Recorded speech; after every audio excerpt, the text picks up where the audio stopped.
Okay, once again, we are back to the next episode of our grading system, of understanding our grading system. The other time, I told people that this video, yari abazadde, but this time I'm saying it is for teachers, it is for learners, it is for education stakeholders, it is for everyone who has a child today or any other person who plans to have a child tomorrow. So, I don't mean tomorrow, the Wednesday, I mean tomorrow in the future. So, today we are also going to continue. My promise was that the other time we looked at overall general grading system, and I promised that we're going to look at one by one. And today we are back to it. And I remember in the other episode, I talked about the grading system that most of us studied in, where they are grading us D1, D2, then you go to C3, C6, then pass 7, and when you have failed, they give you what? An F9. But then I also say that this system has changed, and now we are grading learners, giving them grades like A, grades like B, D, up to E. And particularly today, in this episode, we are going to look at this grade called E, which I actually called the level of elementary understanding. And I want us to be patient and take good time to listen and follow how this comes. However, I would not forget to remind you that also in the other episode we said that in this new curriculum, we have changed from teaching learners to know. That is like the amount of knowledge the learner is having in the head, like defining. Like those days we studied about Tennessee Valley, like Canadian prairies, like Mediterranean seas. No, this time we have changed from learners just knowing knowledge to also learners having skills, but also the deeper understanding of what they have learned. Then, before I progress, I want to talk about this key term, the word called competence. And this word, why I'm going to talk about it, because we are going to use it very many times from now to all the episodes that are going to follow. From that episode, from E until we go back to what? To A, we are going to be using this word. So I want to talk about it.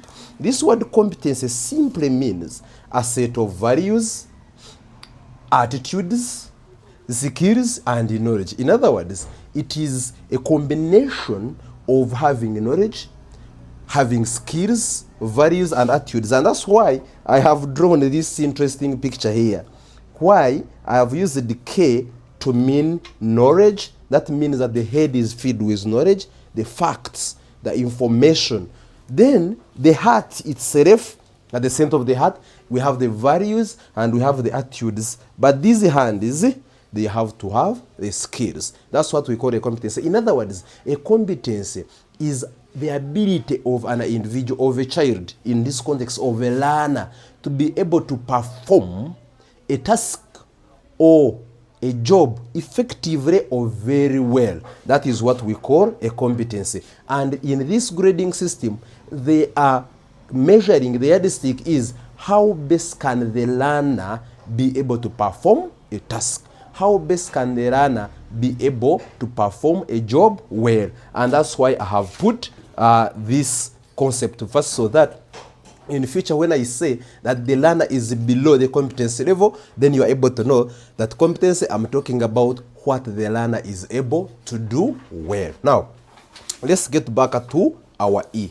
What is E? We defined in the previous episode as elementary understanding. Just it comes after a D, which is the satisfactory, which is the basic level of understanding. And in this one, why is it called? What makes a learner to be in this grade? A learner goes into this grade only if they have the lowest level of understanding. I mean, it is the level where there is minimal competence. Like this learner has the minimum skills, abilities of applying the knowledge they have learned to solve the real life situations. For example, if the learner has learned knowledge that can be transformed into skills to perform a task, as I'm going to be explaining, because I'm going to, this one, we are going to cover it in 2 ways. So make sure that you get this part 1 and then part 2 of it. So we are saying that this learner who has gotten E even finds it very difficult to apply the knowledge in the real life situation, because this learner has not developed to a certain level. We are going to be looking at it, and that's why even here I have put a point that this learner has not met the minimum competence level. That's why I brought this word. That means that this learner is not able to apply the knowledge they have learned. So we say that this learner is graded as E, which we have called elementary understanding. And like I said, that means if I have not met the minimum competency, it means this learner is not able to perform a task or a job effectively, and therefore that learner will be considered to have grade E, to have gotten grade E. So this one will take us to another part. This was part 1, where we have talked about that this is elementary, and we have said why does this learner is in this grade. We have said is because he has the lowest minimum competence. In other words, he cannot easily apply the knowledge in real life situations. And then we have also said that he is actually below, or he has not met the minimum competence level. And remember, we said a competence is the ability of a learner to perform a task or a job effectively. Thank you very much.